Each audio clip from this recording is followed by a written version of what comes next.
princess crown? I thought it would be fun to pretty up for the finale. Oh, hey! Hi, it's me, Wilma Fingerdoo, with the Fingerdoo review of RuPaul's Drag Race UK, the finale. We're finally here, and all I have to say is, Jorge, drink me! What is going on? What is this? It's a little piccolo of sparkling wine in a store. What is this, IKEA? I have to make my own drink? What's going on? Oh, you have a glass? Oh, aren't you sweet? Look at you making... It's a big finale. You understand this, right? I mean, this doesn't look... All right, let me just... Oh, it's not even real. It's just a twisty, which is better. If you've seen me pop sparkling wine before, it doesn't go too well, I'm just saying. All right, we're just going to do a little champer's glass and a cheers to everyone, and then, because we know my lipstick's going to be ruined, we'll just save that for later. Here's to RuPaul's Drag Race, the first season, the season to set the bar in the most excellent way possible. Any queen coming down the runway for future RuPaul Drag Race UKs, and there's going to be many of them, mark my word, really have a lot to live up to. So here's to the present and, of course, to the future. Ooh, I'm spilling. Cheers, everybody. I love that it's pink, Jorge. Thank you. All right. So let's get to it. We said goodbye to Cheryl Hole, a.k.a. Shaza, a.k.a., well, she never won one. Well, she won that dance challenge, bless her. But God bless Cheryl. And what was the most amazing for me about the whole thing was everyone seemed to really like Cheryl. They didn't seem to like her while she was there. I don't know, maybe her death drops really did scare people. I don't know. But they all, now that she's gone and not in the room to hear it, had something nice to say for Cheryl. It was so nice to hear. Of course, once they wiped all memory of Cheryl off the mirror, the queens then reflected on being the top three. Of course, DDC just wanted to beat the best, the Vivian. She didn't care much about anything else. She just wanted, if somebody is the best, then she wanted to beat the best. And good for her. I think that she's got a clear-cut idea of what a competition is all about. I just wish that she had been a little more cards to her chest. You know what I'm saying? Not so open about what was pissing her off, Vivian, and stuff like that. I'm just saying. Here's to you, DDC top three. Well done. I'm ruining my lipstick. Here's to you. I'm just saying. And I didn't kill a bird. Of course, the Vivian feels that she's the best, and that's why she should win. She at least feels that her drag is more polished than DDC's. And I have to say, as much trouble as the two of them have had over Viv's opinion of DDC, I don't think that the Vivian is wrong. No offense to DDC, but her drag is a little more camp. Now, I have to admit, even though the Vivian said this, and I'm sure a way to dismiss Davina, but most of the time that I've ever seen Davina DeCampo has been in her signature red wig piled high up on the top of her head and a sequin gown and a boa. There's always been a boa involved. And in my opinion, that makes DDC's drag just a little more camp. She's not going to think outside the drag box, if you understand what I'm saying. Where in the Vivian, she's a little more American in her drag. There's a little more blending going on, a little more fishiness. And I have to say, my preference is a British drag queen. I just love that we know it's a man in a dress. They're not trying to fool you. There's something about that whole presentation that just makes me giggle and laugh. Unfortunately, and Vivian's not one of these people, so I'm not putting her into this, but with American drag, a lot of them are just about that look. They judge others for their look. It's just all surface. And even though that is an incredible skill, I'm still trying to learn. I'm so serious. I'm just here to say that these queens that have no follow through, it breaks my heart a little bit because they're dismissing not only a whole range of talent that's necessary to be a performer, but also a history of it as well. Either way, here's to you, Viv. You're doing a great job. Yes, Baga was uncharacteristically modest. She seemed to be very humble. She was just happy to be there. And I felt out of the gate, maybe it was just the excitement of being on RuPaul's Drag Race. She seemed a little more confident at the beginning of the series. Now that she's at this end of it, She just seems to be quite thrilled to be anywhere that involves cameras, lights, and a little action. Here's to you two, Bags. Seriously. Ooh, I missed it. The next day in the workroom, the girls were very, very pleased to note not only were they all in the top 3, but they all had 3 RuPaul badges, Repeater badges, which I think does put them on a bit of an even keel. But let's just be serious here for a minute. Baga's been in the bottom twice. Viv's been in the bottom once.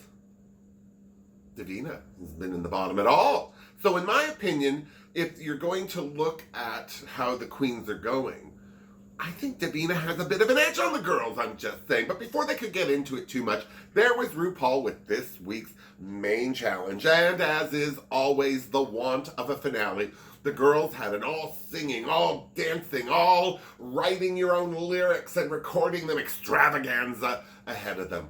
And what were they recording to? Well, RuPaul's huge hit, Rocket to the Moon. I didn't know that was a song either. When she said Rocket to the Moon, I thought, oh, maybe she's releasing new. No, it's just that one song where I keep thinking they're saying Duke of Earl. I don't know why. Maybe it's because I'm old. Maybe I need a better TV. Maybe that auto-tune is starting to blend Ru's words. I'm just saying, I don't know. These people aren't friends. They haven't let me in on their process. But I always thought that RuPaul was thinking about the Duke of Earl, and I couldn't understand why. Rocket to the Moon makes so much more sense. I'm just saying.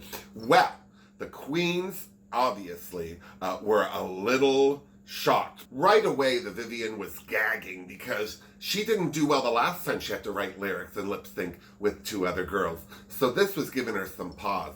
I'm so serious. Ru also let the girls know that they would be partaking in her podcast with Michelle Visage, What's the Tea?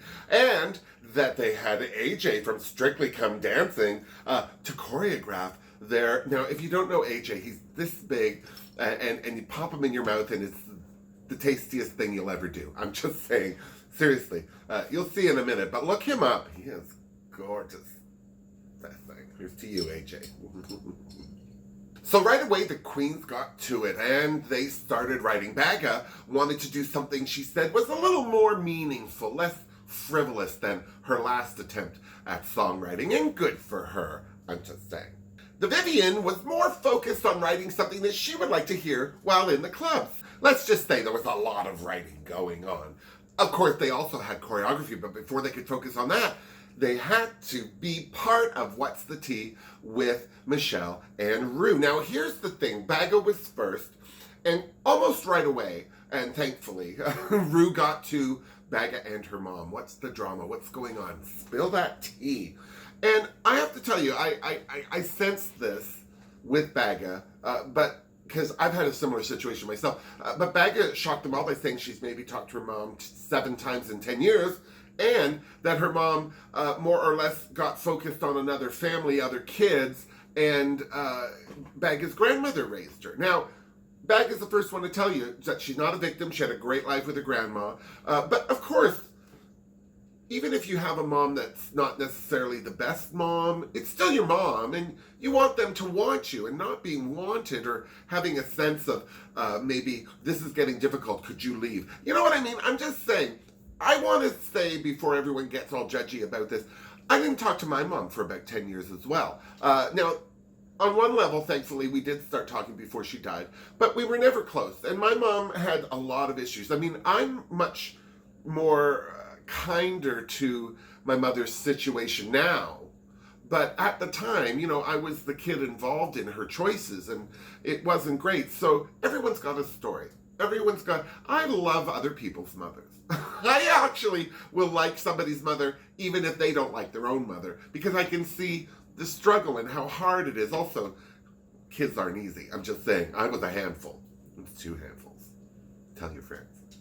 But seriously, it was a great moment for Baga to kind of explain her situation, defend herself in a very kind way. She didn't blame her mom, and she didn't say they have a bad relationship, just have a unique one. And I was very glad to hear all about that. Here's to Bags. Good for you, girl.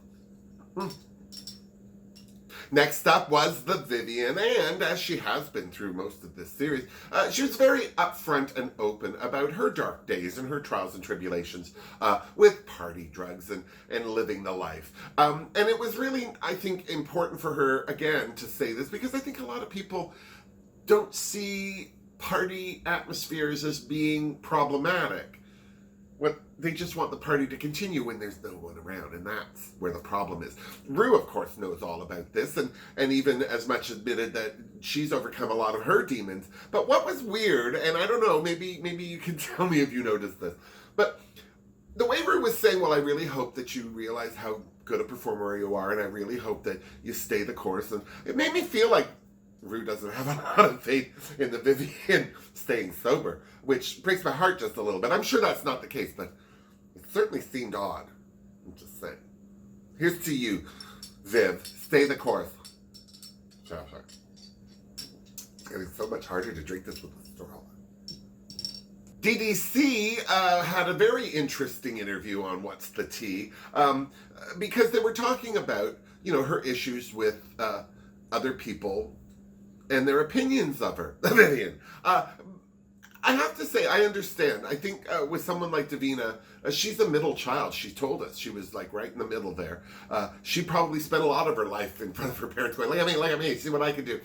And those people tend to always, they're looking for that validation and looking for that acknowledgement that they're not only there, but that they're doing a great job. The sad thing is that Davina DeCampo does an excellent job. All the time. She's a professional. And what's sad is she has a much more prolific career than the Vivienne or Baga or any of the girls on RuPaul's Drag Race. I mean, at least up till now. Who knows what will happen next. But I predict Baga's going to be huge. I'm just saying. But poor Davina can't acknowledge that she's already successful. She puts herself against people that maybe, as she said, she admires. The Vivienne's a different drag queen than Davina, for sure. But what surprised me about the whole interview with Michelle Visage and RuPaul was that Davina said that, yes, she's hard on herself. She's probably the hardest person, but her mom's hard on her. Her boyfriend is hard on her. What the heck is that? I'm serious. The only reason that I have friends around me is so that they tell me I'm great. The minute they stop doing that, I don't need them in my life, because I'm pretty good at telling myself I suck. I don't need people to do that for me. Seriously. I know I suck. And I just did. Then it was time for the girls to get their dance moves on, and they were being choreographed by AJ Pritchard from Strictly Come Dancing, and he's just so delicious. I'm so glad, though, that he had that hat on his head. No offense to AJ, but he's got that mad blonde curly hair, and on Strictly Come Dancing, it distracts me. I don't like it. It's I don't know. It's not good hair to have. He's not he's fighting the fight, I'll tell you what. But look how beautiful he is. Speaking of beautiful, he also brought his little, if that's little, I'm not asking for seconds, but he brought his little brother Curtis with him. Oh, just give me a second. I feel better now. Feel better. How handsome. Tall, dark, broad shoulders. Seriously, if Hollywood is looking for a new Superman, and clearly they are, may I suggest Curtis Pritchard? Whoa! I'm not mad at it. Call me Curtis. Okay, as cute as these boys were, their choreography was anything but. They showed the girls what they intended to teach them, and right away they were gagged. Nobody who wasn't Davina DeCampo was feeling confident about this contest. I'm so serious. Davina, on the other hand, didn't bat an eye. When they asked her about her dance style, she did a slow split. All my splits are slow. I'm not proud.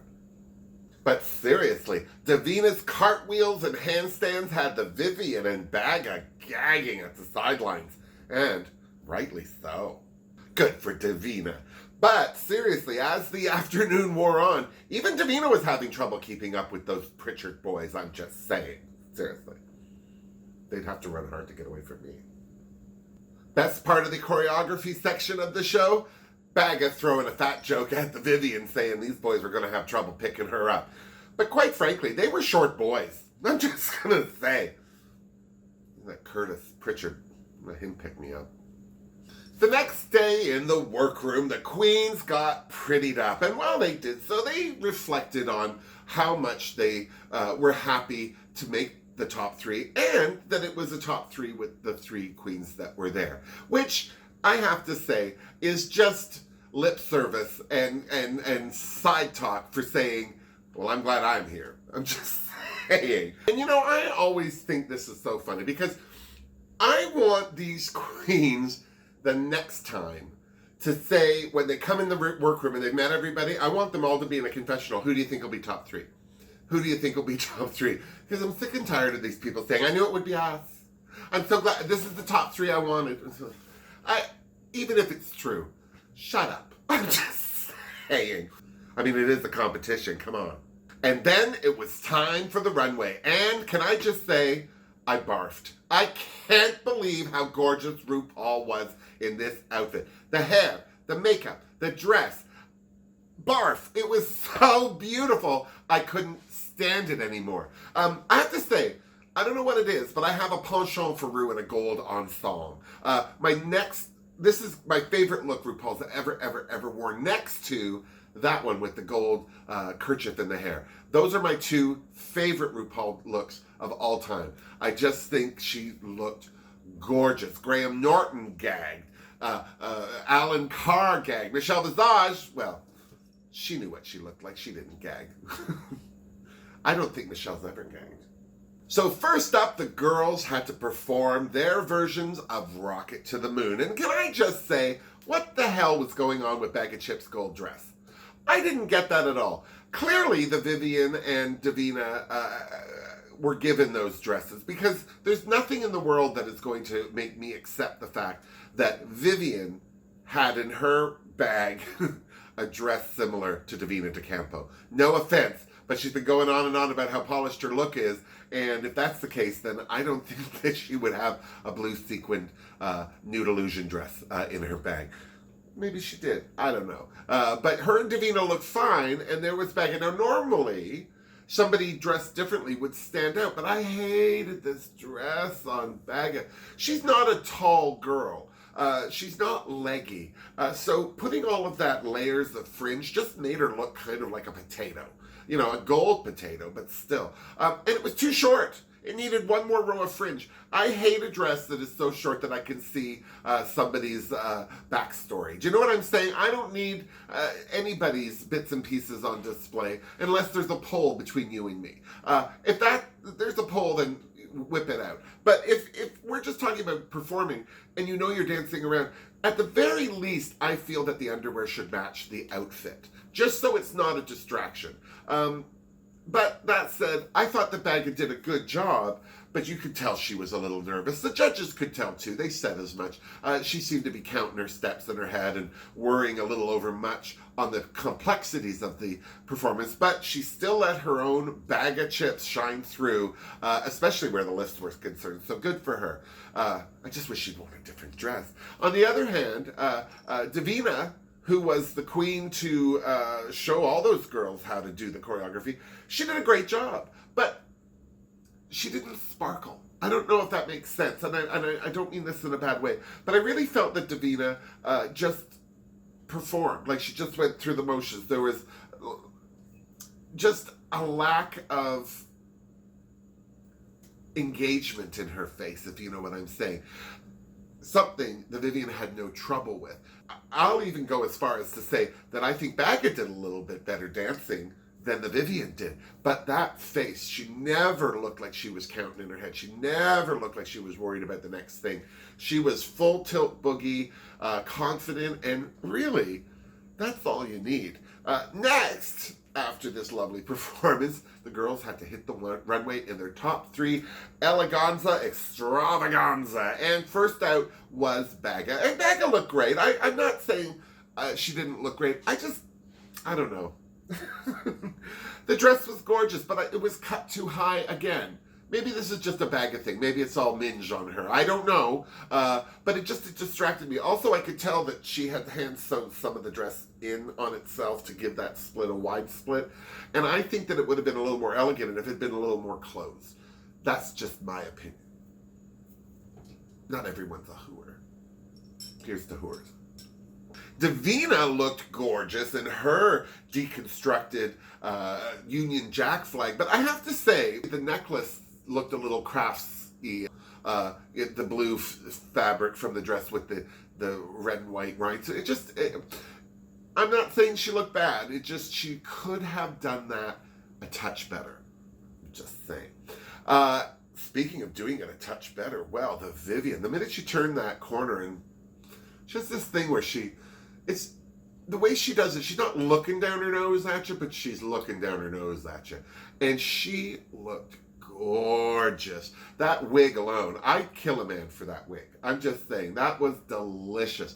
And her makeup was flawless. See, where Davina had a lot of that red and blue in her makeup, it made her look a little heavy in the face. The Vivian had literally a lot of blending, a lot of contoured blending, and some sparkle on her eyelids. It looked minimal compared to what she and Baga had on. So it was really eye-catching. And I have to say, that dress was stunning. The minute she turned around, it's like, fine, crown it. She is a polished queen. And she'll tell you, as she certainly told Ru and Michelle, I'm just saying, here's to you, Vivian, gorgeous. You know how long it took me to get my hair up this high? Seriously. Then Ru had some questions for the queens. The first one was, what would you tell your 5-year-old self? And most of the queens, well, all of the queens just had really good things to say. You know, stay away from this, stay away from that. If it's bad now, don't worry, it'll get better. It was a rich tapestry, is what I'm saying. Then Ru asked the queens, why should you win RuPaul's Drag Race? Now, I have to say that Graham Norton made a point of saying that it's not very British to brag or to boast. And I'm going to tell you, it's not very Canadian either. We're very similar to Brits that way. We don't often blow our own horns because, well, we don't bend that way. But the point is, I have to say, this is a hard thing for British people to do. It certainly was for Baga. And I felt badly that she all but admitted that she shouldn't win, that the other two were more talented than she was. And I just thought right there, okay, she lost. If this were a pageant, a proper pageant, the judges would have done fine, crossed her off. But I have to say, then Baga said how proud she was to have made it that far and to place in a medal position in the Olympics of drag. And I was very humbled by her humility there, because I feel it's genuine. I think she's really, really pleased that she got as far as she did. And I do believe that in her heart of hearts, she doesn't have a lot of confidence about herself. Oh, she'll tell you right off if you piss her off or you get away in the way of her in a cocktail. I'm sure she's got no problems there. But like most large personalities, often don't think much about themselves when they're not doing what they do. What? Of course, DDC all but pulled out a PowerPoint about why she should be the winner of Drag Race UK, as Alan Carr pointed out. And I have to say, I think that on paper, Davina makes a good point. She should win. She's done very well. No one expected her. That uncommon fabrics challenge where she made the outfit with the red and the bags, and I thought right there, that in of itself should win her this whole thing. And then, of course, there's the Vivian. The Vivian who literally, from day one, has been the most polished queen of this whole contest. Every runway was flawless. Even when she was wearing flat shoes, I'm so serious, she was looking better than every other girl there. She has confidence for days. She's been doing this so long, up and down. She's been at the top of her game, she's been at the bottom of her game, and she's still a consummate professional, and clearly had no problem telling the judges. So, while the judges conferred, the girls went back to the Untucked Lounge to, no. They were shocked to find the whole cast of RuPaul's Drag Race UK Season 1 waiting for them. All the eliminated queens were there. And at that first moment, it was a standoff. And then, of course, Cheryl broke the ranks and smiled, and everyone was good. And they had a nice little chat. It was lovely. Of course, it was lovely after Sum Ting Wong's joke about the fact that they were there to pick the top 2. But if they had, can you imagine? Because I don't know if the Vivienne would have been top 2 then. I'm just saying. I think Baga would have been top 2 regardless, because a lot of those queens like her. But I don't know if as many queens like the Vivienne, or maybe were jealous of the Vivienne. They might not have picked her. Davina seemed to be very, very friendly with everyone, and not too much of a pill at the best of times. But did people like her enough to be in the top 2? I don't know. It would have been very interesting if the queens hadn't. I'm kind of glad they didn't, but I'm kind of sad they didn't. Seriously. It was good to see some of these queens again. Vinegar Strokes looked gorgeous. I mean, more so than normal. I mean, her makeup was good, the wig was lovely, and the dress was all right. But the thing is, she still looked hodgepodge to me, and I don't mean this in a bad way. The only difference between Vinegar and this blue netted dress and the last one was that this dress wasn't made of paper. That's the only thing. I still don't understand why she had a nude thing in the front, and it just, I don't know. There's certainly, I understand more and more when the judges talk about an aesthetic or taste level. And I just wonder, I think that dress could have looked so much better on Vinegar in any other fabric but what she chose. Just saying. Seriously. Another thing that seemed very obvious was that everyone loved Cheryl Hole. I'm so serious. All the queens said that they missed her, the top 3 anyway. But the rest of the girls all seemed to be close, and then of course there's Crystal. Crystal seemed to be the first person, as they said, who would leave the group chat. Now I need to say this about Crystal. I'd leave a group chat first to Crystal. Maybe it's because we're both Canadian. I don't know where my flag went. People have been asking. It's gone. I'm sure that the ghost of Brooklyn Heights took it. But no, Crystal, I'd be the first one out of group chat too. I hate a group chat. I don't want to hear everybody's opinion. I just want to hear the opinion of the people that I'm close to. No offense. And, you know, if you're not close to people, it doesn't mean you can't be friendly. It just means you don't want to hear all their bits and pieces. Just saying. It's to you, Crystal. Group chats suck. Ooh, I'm out. And then the queens returned to the catwalk. All the queens did. The eliminated queens were at the back of the catwalk, while the top 3 were very quickly reduced to the top 2. And Baga was sent home. God bless Baga. I am just saying. I didn't think she was going to win as we got closer to the crown, because, you know, she didn't have the best drag, and she was in the bottom twice compared to the other 2 girls. But as Ruth said, it just isn't her time. I think that Baga's got a great career ahead of her. I'm certainly sure that she will be busier than she's ever been before, and will be performing outside the Bonds of Soho. I'm so serious. So that meant that it was the Vivienne and DDC lip syncing for the crown. And I have to say, I was very surprised by their lip sync song, but it was also a great song to sing to. Wham's I'm Your Man. Nothing's more British than Wham or George Michael. And to have 2 women singing about being their man, being your man, nothing's more drag. So I quite enjoyed it. Now, I have to say, I didn't think that Davina De Campo did a bad job at all. But she seemed to really try. Like, it was obvious that she was trying. The effort was clear. Where the Vivienne just seemed to breeze through it. Whatever. She had jokes. She got blocked a bit by Davina a few times and made nothing of it more than to make a look at her and move on. So in my mind, I felt that Vivienne did a better performance. But they both did a great job. And I don't want to say that the Vivienne was going to win this whole thing right out of the gate, because she had also won the ambassadorship for RuPaul's Drag Race.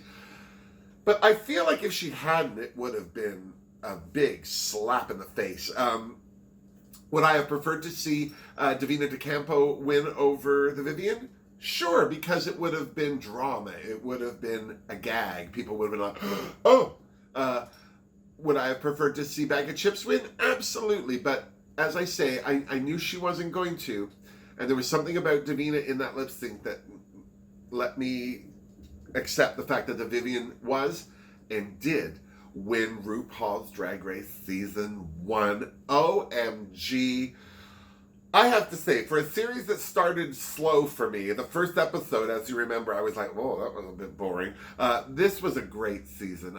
Great queens. There wasn't a dud in the group for me. I like all of them. They all have a unique quality. I'm still impressed by Scaredy Cat.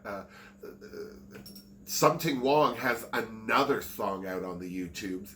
She's clearly very busy. Let's hope she glued down her lace, I'm just saying. But either way, we now have expanded our RuPaul Drag Race family into Britain, and I'm so looking forward to season 2. Of course, coming up, Canada's Drag Race is coming up. They're filming that right now, so that'll be next year. Now, if anything is consistent in the RuPaul's sphere, we will have either All-Stars or Season 12 in the new year. January, February, March, in around there. And then right after we'll follow All-Stars, which means that Canada's Drag Race will be during the summer. It'll probably air during the summer, which makes it an easier thing to, you don't want to compete with actual RuPaul Drag Race shows where Ru's hosting, I'm just saying. But then after that, it'll be Dragula in October, and then probably RuPaul's Drag Race UK again. That's a lot of drag. Oh, either way, I just want to say thank you so much for joining me on this fabulous series, and sharing your thoughts as well. I keep sharing your thoughts. Email, you can text me down below. Let me know what you think. Let me know if you agree with anything I said, or you didn't agree with what I said, or maybe you noticed something I didn't mention. Some stuff just, flies by me. I miss it. It's not always perfect, but I always like to hear what you have to say. So please leave me a message down below. Also, don't forget to subscribe to my channel if you haven't already. I would like to thank everyone who has up to now, because I just broke 2,900 subscribers. I'm so excited by that. When I started doing these reviews for myself and not in conjunction with MTV, I had 495 subscriptions to my channel. That was a year and a half ago, and I'm at almost 3,000. So I couldn't be more proud. I couldn't be more humbled. And thank you all for that. So until next year, have yourself a Merry Christmas. Have yourself a Happy New Year. And if you celebrate anything else in there, make sure it is the best one yet. Until next year, miss me. Mwah! Seriously. Oh,